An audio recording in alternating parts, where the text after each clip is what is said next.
His first flight around our solar system. Here's a picture of Mars. By the way, this is not a professional tape. As you can see, these pictures are in a picture album, and I've just got my camcorder out, and Wendell and I are flipping through the pictures. So this is not a produced tape for you to look at. So it'll probably never be on the market, but at least you get a chance to see some of these pictures. This is Mars just from a different direction with the sun very bright on it. Now, here is Mars, but here's one of these satellites. It's in orbit around Mars, made on Earth, unannounced, and is in orbit. This is the spring of 1976, and this device is in orbit around Mars. I don't know exactly who made it or who put it up there.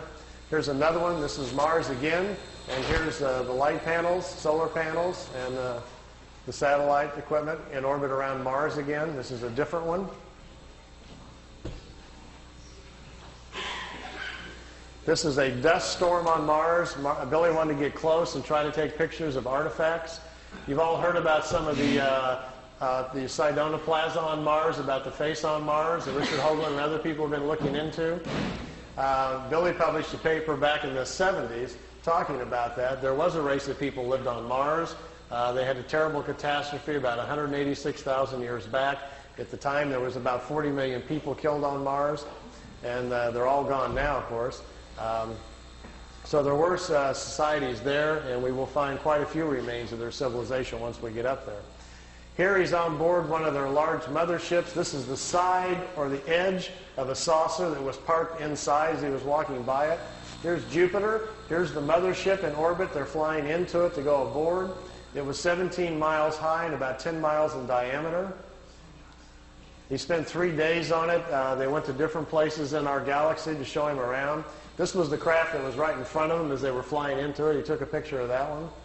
Here, again, is back at Mars. These aren't in any particular order. Here's another object in orbit around Mars. And look, here's an American flag on it. So there's a couple of things that they put up there that the military's put up that we don't know about. This is a picture of Billy in a suit. He's on a prehistoric planet to see the dinosaurs. He's got a breathing apparatus on. This is a Pleiadian man. And they've stepped outside of the ship so he can see the animal life on this prehistoric world.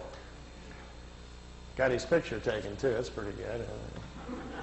This jumps back here to, remember the Apollo-Soyuz hookup, us and the Russians back in '76? Billy asked him if he could go up and watch it. They said, okay. They took him up. There's several pictures here of the Apollo-Soyuz hooking up with Earth in the background. Some of the wildest pictures he's got. I mean, just look at the vantage point. The planet's in the background. How else would you get this picture unless you were up there at that particular vantage point? Not a lot of people have that in their photo albums, you know. You can imagine the people at NASA would crack up, you know. They'd probably find it a little hard to believe at first, but they don't have pictures like this. Here it is when it's just hooked up. There's Earth in the background, and here's the two capsules coming together. This is the top of the mothership. There's windows, but there was nobody in the windows as they came into it. We really missed out here. Billy shot, he said, 3 or 4 rolls of film inside the mothership, talking to people and going up and down the halls and so forth. He lost all of the pictures. They were all stolen from him. We've only got 2 or 3 of them left, and they're really practically nothing.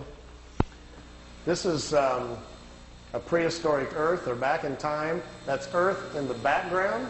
That's a moon in front of Earth, and he's looking over the surface of another moon. At that point, they told him there were 2 moons in orbit around planet Earth. We think we're about 60 million years back. Here's another picture over the surface. Neither one of those moons is currently the moon that's in orbit now. The moon that's in our orbit now, they say, has only been there around 5 million years. Look at this one. This is another piece of equipment in orbit around Mars, and it's huge. It's like a space station. And it's in orbit around the planet. It's also from Earth. We haven't heard anything about that, have we? Here's the dinosaur pictures. Billy's back inside the ship, and there's a viewing screen in the craft, and he says he's taking these pictures. Here's our first dino. He's got kind of gold-brown skin, got large hind legs, short forelegs, and a head that looks kind of amphibian, like a vegetarian type. Here's the second one. There's a bird here apparently dropping some food or something. Is that Charles? Charles dropped his food. This one's pretty hard to see. Here's the head of some sort of creature crashing through some bushes here. It's hard to tell. I know it's probably hard to see these anyway from back there, but just the idea that someone could actually go back in time just really gets my brain going. There's a bird. There's his eyes, some pretty nasty looking teeth. And the last picture after this one is the strangest of all. It's a plant that has an insect head. Billy calls it a plantum. They were trying to explain to him how the evolution of different life forms goes. How, for instance, here's a plant life when the plants are the food kingdom of the world. When the plants evolve to a certain level of evolution, then these lower order forms, here's a small head, and this head is part of that plant. There's these two little eyes. It's an insect, the beginning of insect life on the planet when the food kingdom has evolved high enough. There are 7 different stages, they say, of spiritual energies or creational energies on a planet that create the many different kinds of life forms. There's a transition from one kind to the next. Ours is the 7th or the last one. We have to wait until the animal kingdom has raised the evolution of the body material high enough so our cycles can start.